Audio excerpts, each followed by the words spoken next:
presentasi mereka nanti akan kami sampaikan link untuk download di akhir acara. Dan jika ingin menyampaikan sesuatu, pertanyaan maupun masukan, silahkan menuliskan di layar live chat. Terima kasih dan 20-30 menit berikutnya saya serahkan kepada Pak Paskalis Edwin. Silahkan Pak Paskalis.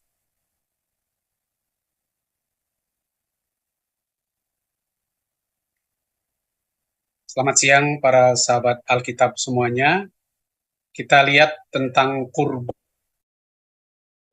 di dalam Alkitab.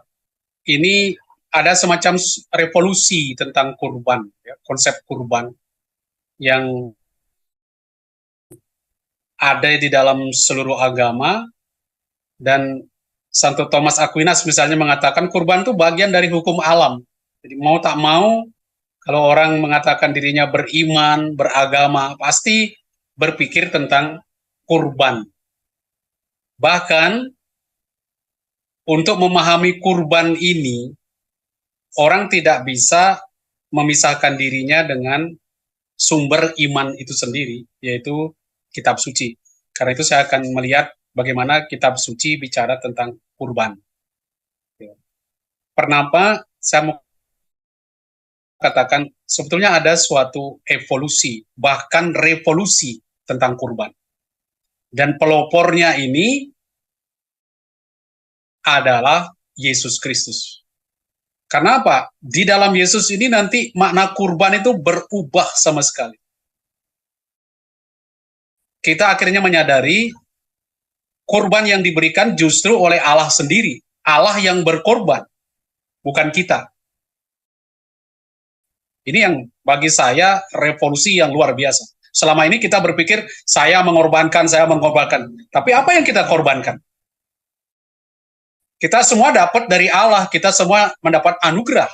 Lalu apa yang saya korbankan? Sebenarnya tidak ada. Karena saya dapatnya dari Allah, saya mengucap syukur kepada Tuhan. Apalagi di dalam konsep Yesus Kristus, dia mengorbankan dirinya bagi manusia. Nah, sebelum sampai ke cara pemikiran Yesus ini, saya mau tunjukkan kepada Anda apa yang dimaksud dengan korban di dalam Alkitab. Perkembangannya seperti apa. Mulai dari konsep istilah. Ya, di dalam istilah Ibrani ada kata korban, tetapi di dalam bahasa Indonesia kita tidak terjemahkan dengan korban, tetapi dengan persembahan. Ini konsep tentang kurban yang umum, ya. Jadi ini persembahan bisa bermacam-macam. Sedangkan kurban sendiri seringkali di dalam bahasa Indonesia itu berkaitan dengan binatang. Ya. Orang mempersembahkan kurban itu seringkali berupa sesuatu yang hidup, ya, seperti binatang, hewan dan sebagainya. Meskipun ada istilah minhah, itu kurban persembahan, kurban sajian, itu ada berupa buah-buahan. Tapi lazimnya kata kurban di dalam bahasa Indonesia dikaitkan dengan binatang. Tetapi sesuai dengan maknanya, ya, dari kata karab, itu artinya mendekati, sebuah kurban itu membawa orang dekat dengan Allah. Sehingga seringkali karena dosa memisahkan orang dari Tuhan, jauh dari Tuhan, cara membawa orang kembali dekat dengan Tuhan, orang mempersembahkan kurban. Tapi kesannya jadi buruk. Seakan-akan Allah itu butuh makanan. Allah itu butuh binatang, sesuatu yang dikorbankan bagi dia. Nah, ini kesannya sedikit berbeda. Nah, bagaimana orang melihat ini di dalam kitab suci? Di dalam perkembangannya, kalau kita perhatikan pada zaman Bapa Bangsa, kurban tetap ada, sudah ada, dan inti dari kurban itu sebetulnya untuk mengucap syukur kepada Tuhan dan menunjukkan kesetiaan di dalam relasi dia dengan Tuhan. Itu tekanannya. Dia bersyukur dan dia mau mengatakan saya setia kepadamu sebagai orang yang telah kau berikan anugerah. Nah, tidak ada aturan, tempat, waktu, cara, itu bebas sekali. Tidak ada juga imam, ya, petugas yang mempersembahkan kurban. Objeknya juga bebas, sesuai dengan mata pencaharian. Biasanya pelayannya kalau itu di keluarga, itu bapak keluarganya, ya, ayah. Dan objeknya kalau dia petani, seperti Kain misalnya, ya buah-buahan. Habel karena dia peternak, ya binatang kurban. Tidak ada masalah ini. Persembahan Kain dan Habel ini ketika orang, oh persembahan Kain baik-baik, oh persembahan Habel persembahan Habel baik, persembahan Kainnya jelek, maka tidak diterima oleh Tuhan. Bukan masalah itu di sini. Tapi ini masalah yang satu berhasil, yang satu gagal aja. Itu aja sebetulnya. Tapi apa yang mereka lakukan sudah sesuai. Karena Kain mata pencahariannya petani, ya buah-buahan. Habel karena peternak, ya domba. Itu wajar-wajar saja, tidak ada masalah. Masalahnya nanti yang satu berhasil, yang satu gagal. Kemudian kita lihat lagi Nuh. Nuh mempersembahkan kurban. Apa inti persembahan dia? Ucapan syukur. Begitu dia keluar dari bahtera, terbebas dari air bah, dia mempersembahkan kurban bakaran kepada Tuhan. Nah, di dalam komentar di kitab Kejadian, itu seakan-akan Tuhan itu suka bau daging panggang. Dia cium bau kurban Nuh, dia langsung berjanji tidak akan lagi melakukan hal yang buruk, ya, seperti air bah atas manusia.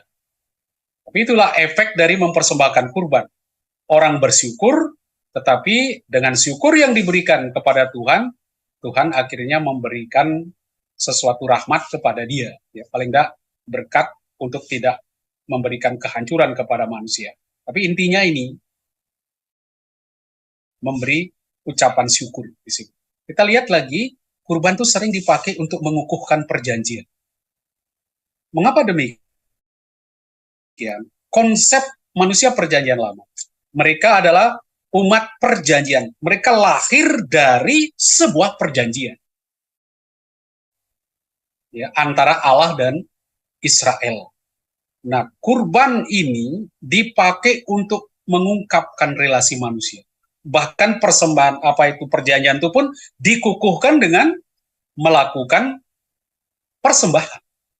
Di sini kita lihat antara Abraham dan Tuhan, itu perjanjiannya dilakukan dengan membelah binatang, lalu Tuhan berjalan di situ, ya, di tengah-tengah binatang ini.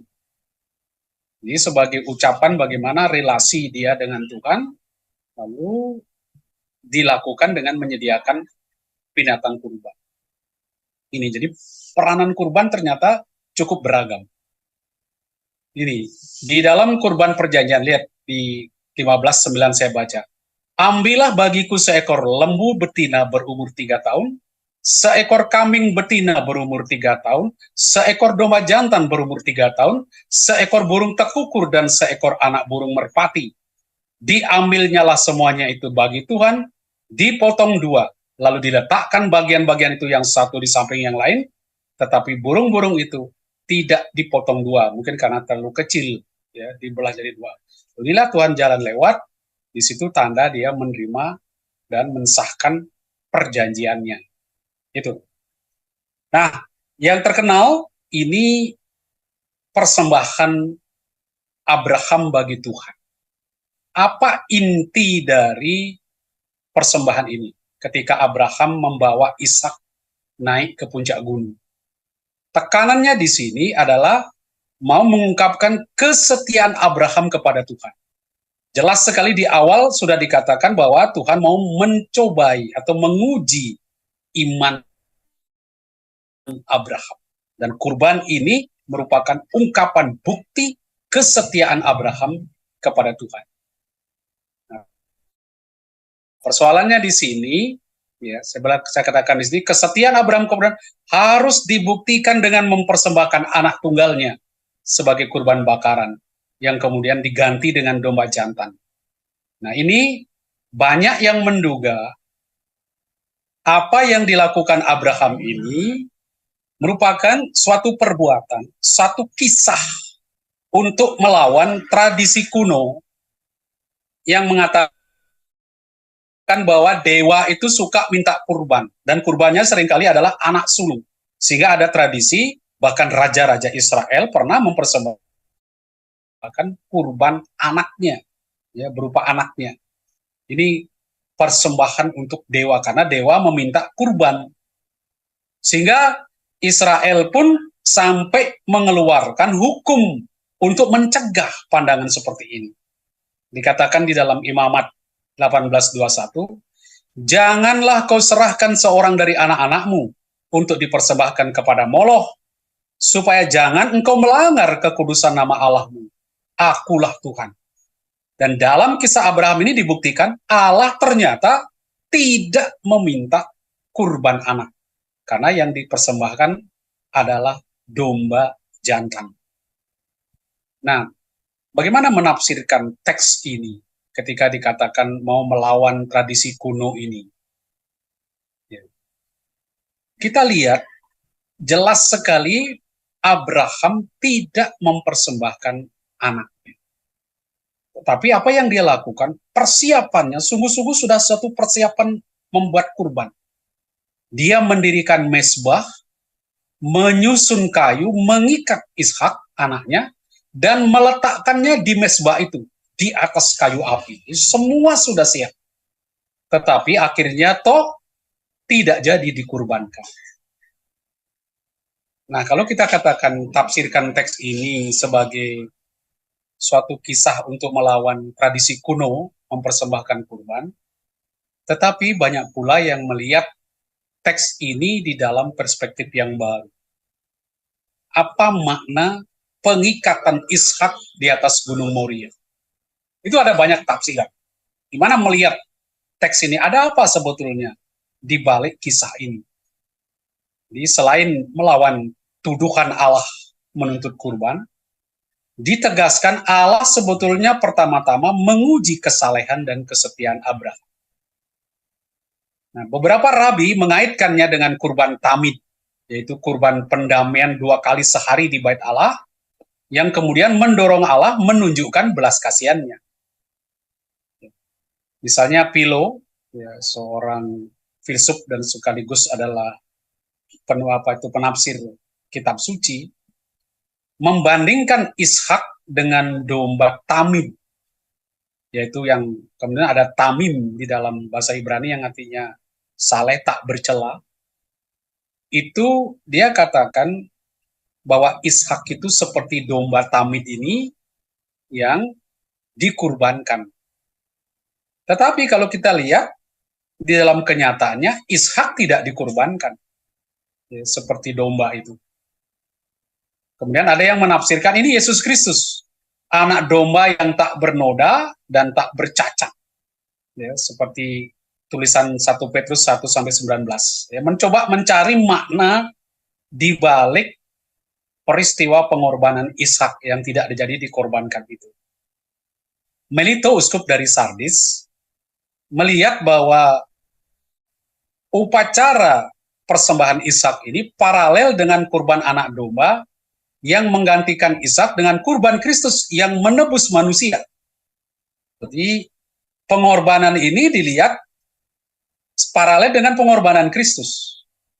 Tapi kalau sekali lagi kalau kita perhatikan, Ishak tidak dikurbankan, sehingga yang diparalelkan oleh Melito adalah anak dombanya yang menggantikan Ishak, seperti Kristus menggantikan manusia yang seharusnya mati.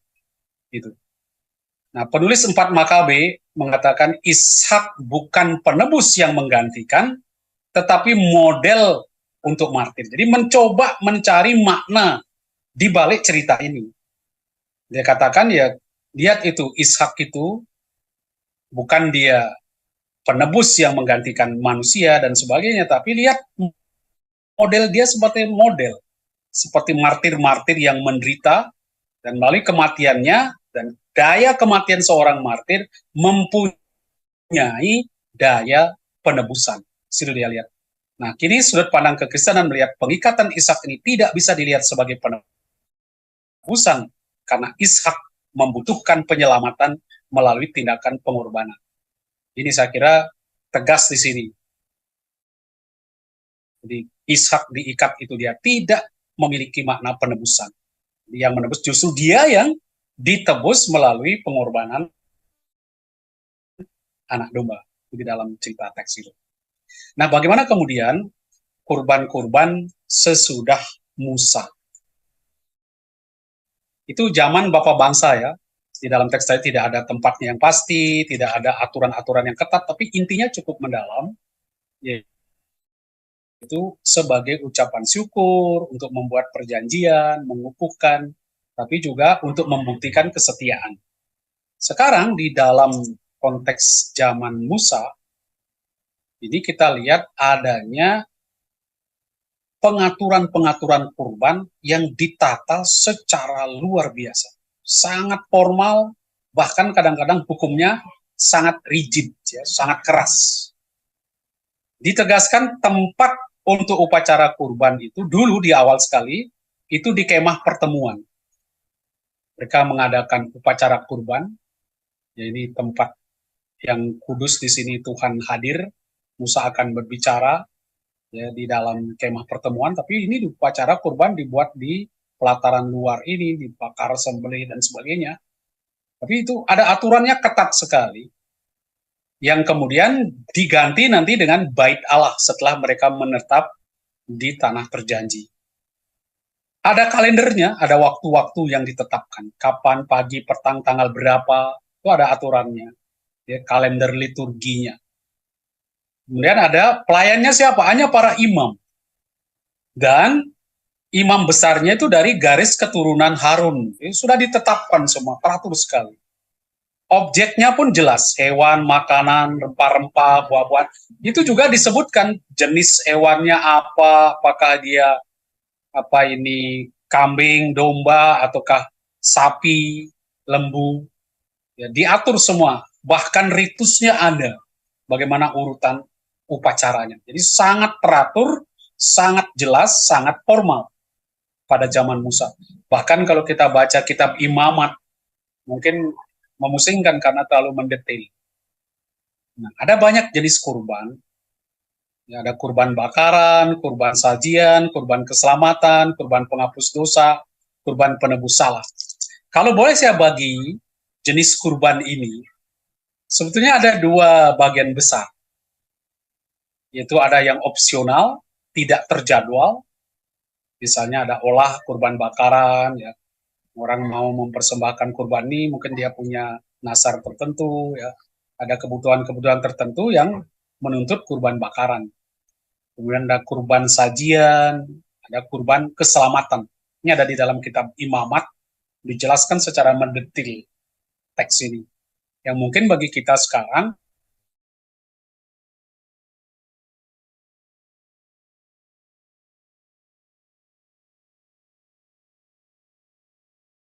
kuno.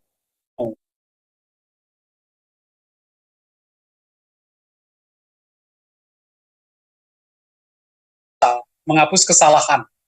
Ya seperti khatat, asyam, ini diberikan di sini. Ya, ada jenis kurban di situ.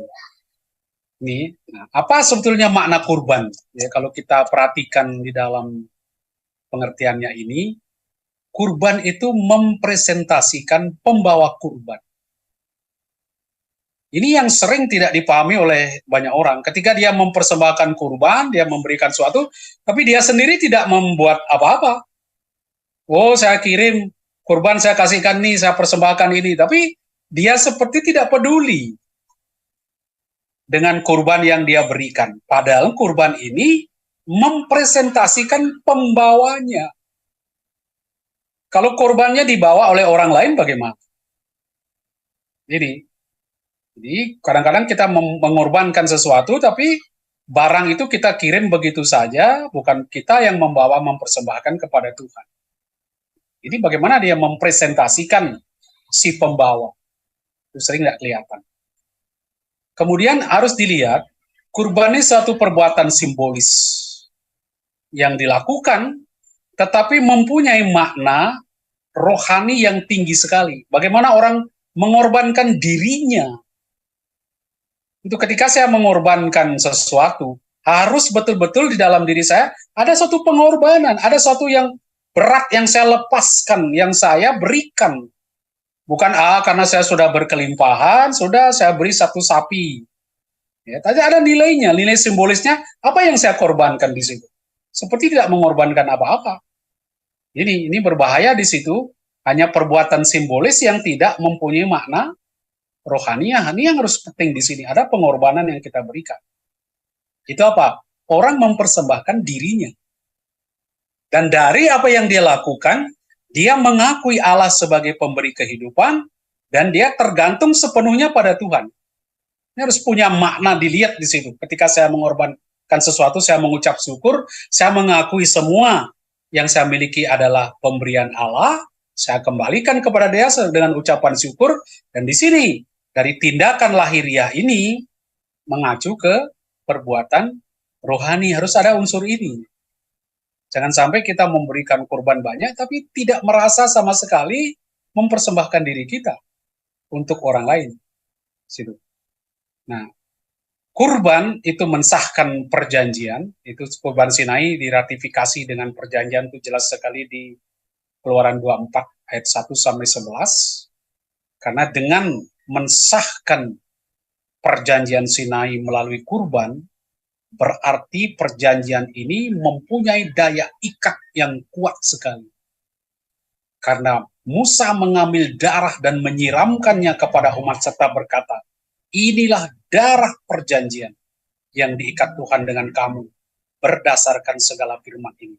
Sehingga siapa yang melanggar perjanjian ini, dia hutang darah.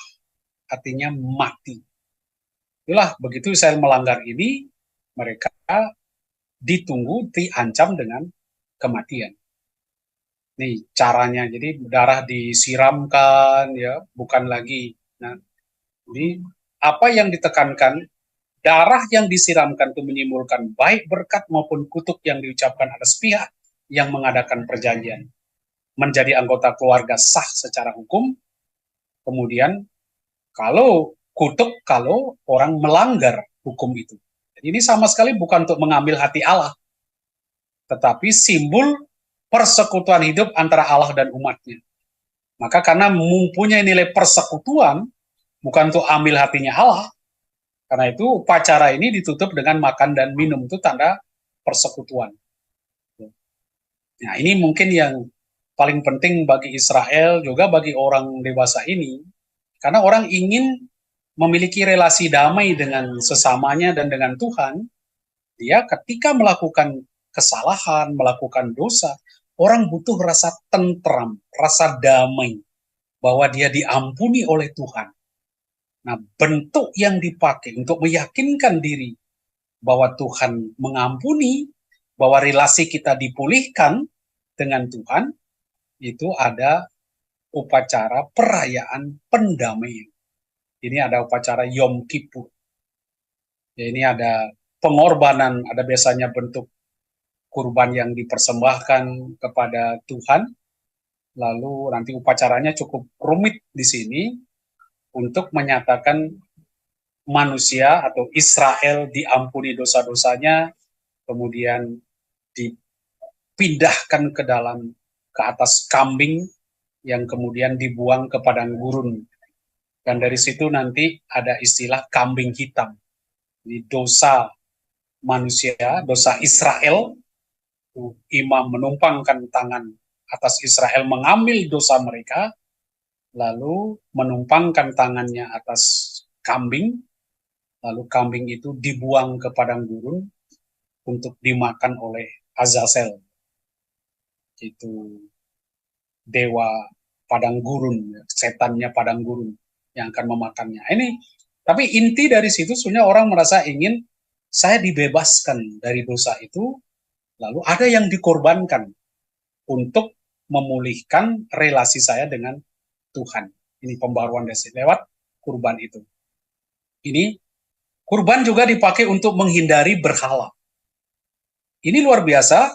Kata Musa, izinkanlah kiranya kami pergi ke padang gurun 3 hari perjalanan untuk mempersembahkan kurban kepada Tuhan.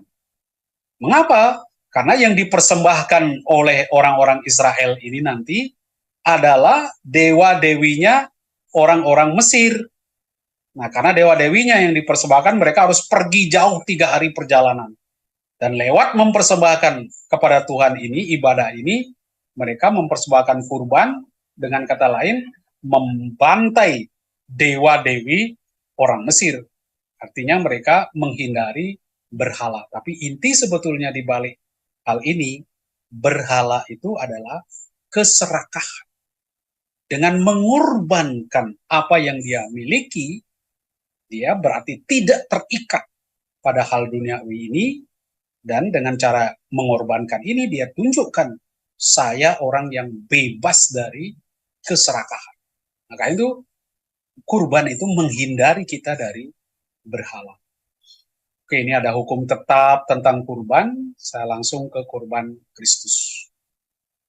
Ya, saya masuk saja ini kurban yang mencegah berhala ini, bagaimana Israel mempersembahkan dewa-dewi orang Mesir. Kita masuk ke bagaimana sekarang dewasa ini, karena Amos katakan, meskipun kamu mempersembahkan kepadaku kurban-kurban bakaran dan kurban sajianmu, aku tidak suka. Dan kurban keselamatanmu berupa ternak yang tambun, tidak akan kupandang. Jauhkanlah darimu keramaian nyanyian-nyanyianmu, lagu gamusmu tidak akan kudengar. Jadi kritik tajam sekali, karena orang terlalu mementingkan ritus-ritus kurban ini, padahal yang dicari Tuhan adalah menegakkan keadilan dan kebenaran. Sehingga singkat kata, pelan-pelan kurban itu mulai berkurang maknanya, tetapi terutama dengan adanya kurban Kristus ini. Di dalam kekristenan, kurban mempunyai arti yang berbeda sekali. Dengan inkarnasi Yesus Kristus, persekutuan Allah dengan manusia itu dicapai dengan cara yang berbeda. Di dalam diri Yesus Kristus, yang sungguh Allah sungguh manusia, sudah terjadi persekutuan Allah dan manusia. Kemudian, bagaimana manusia mempersembahkan dirinya kepada Allah? Itu diwakilkan oleh Kristus. Karena hanya persembahan dirinya, diri Kristus yang berkenan kepada Allah. Jadi apa yang terjadi? Untuk memulihkan hubungan manusia dengan Allah, akhirnya Allah yang mempersembahkan dirinya di dalam diri Yesus Kristus. Ini memang agak sulit akhirnya dimengerti. Kita tidak lagi mengorbankan diri kita, tetapi Allah yang mengorbankan dirinya untuk mendamaikan manusia. Lalu gimana kita? Manusia menanggapinya dengan ketaatan, tapi juga dengan mengimani, menyatukan kurbannya dengan kurban Yesus Kristus sendiri. Ini, di kematian Yesus di salib memberikan makna definitif dari kurban. Karena Kristus katakan, inilah darahku, darah perjanjian yang ditumpahkan bagi banyak orang demi pengampunan dosa. Kita mengejar berkurban itu untuk mencapai relasi yang baik dengan Allah, diampuni dosa-dosa kita, dan siapa yang melakukan? Dalam darah Kristus. Inilah darah perjanjian yang mensahkan relasi kita. Karena itu, darah Yesuslah mengesahkan perjanjian baru dan kekal, sehingga tidak ada lagi sebetulnya korban dari diri kita. Itu sudah selesai korban itu di dalam kurban Yesus Kristus.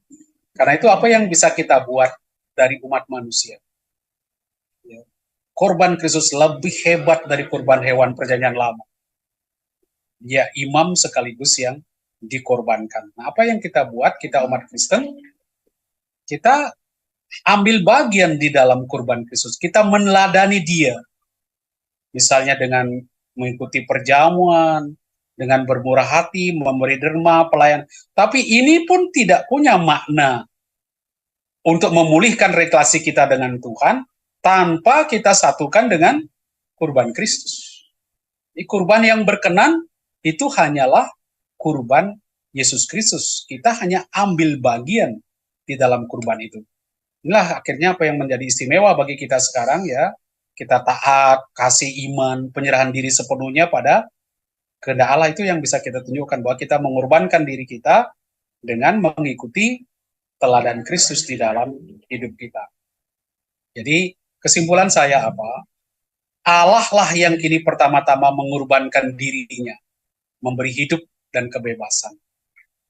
Kurban manusia bukan memberikan sesuatu kepada Allah untuk mengambil hati Allah, melainkan menanggapi secara positif pemberian diri Allah. Apa? Iman, lalu taat kepada firman-Nya. Sini pentingnya iman di situ, pencerahan diri kepada Allah. Dan tujuannya kita membangun relasi harmonis dengan Allah. Dengan demikian kita akan meraih hidup yang sejati. Dengan demikian kurban akan membebaskan kita dari berhala, dari keserakahan.